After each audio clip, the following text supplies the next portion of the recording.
America అధ్యక్షుడు Donald Trump Bharat ను ఉద్దేశిస్తూ చేసే ప్రకటనల విషయంలో ఏమాత్రం వెనక్కి తగ్గడం లేదు. ప్రధాని నరేంద్ర మోదీని ప్రస్తావిస్తూ ట్రంప్ మరోసారి కీలక వ్యాఖ్యలు చేశారు. ఈ క్రమంలో రష్యా చమురు కొనుగోళ్ల విషయంపై ట్రంప్ స్వరం మార్చారు. ఇప్పటి వరకు ఆ దేశ చమురు కొనుగోళ్లను భారత్ నిలిపివేసిందంటూ ట్రంప్ ప్రకటిస్తూ వచ్చారు. తాజాగా భారత్ పెద్ద మొత్తంలో చమురు కొనబోదంటూ వ్యాఖ్యానించారు.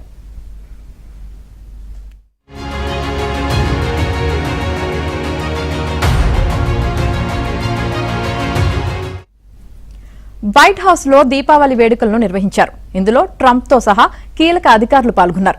ప్రధాని మోదీతో మాట్లాడానని, తమ మధ్య గొప్ప సంభాషణ జరిగిందని, అనేక విషయాల గురించి మాట్లాడుకున్నామని చెప్పారు. వాణిజ్యం గురించి చాలాసేపు చర్చించామని, ఆయనకు దానిపై చాలా ఆసక్తి ఉందన్నారు.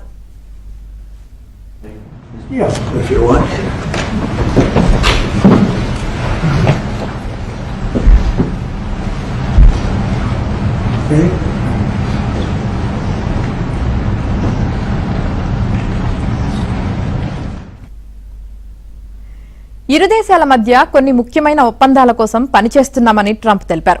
రష్యా నుంచి భారత్ భారీగా చమురు కొనబోదని వ్యాఖ్యానించారు.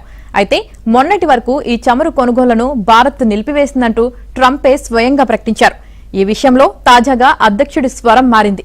అయితే ట్రంప్ మోదీ ఫోన్ సంభాషణ గురించి భారత్ ఇప్పటి వరకు ఎలాంటి ప్రకటన చేయలేదు.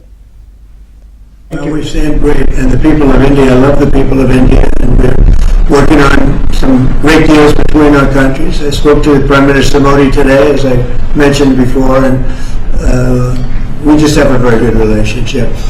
And he's not going to buy much oil from Russia. He wants to see that war end as much as I do. He wants to see the war end with Russia, Ukraine. And as you know, they're not going to be buying too much oil. So they've cut it way back, and they're continuing to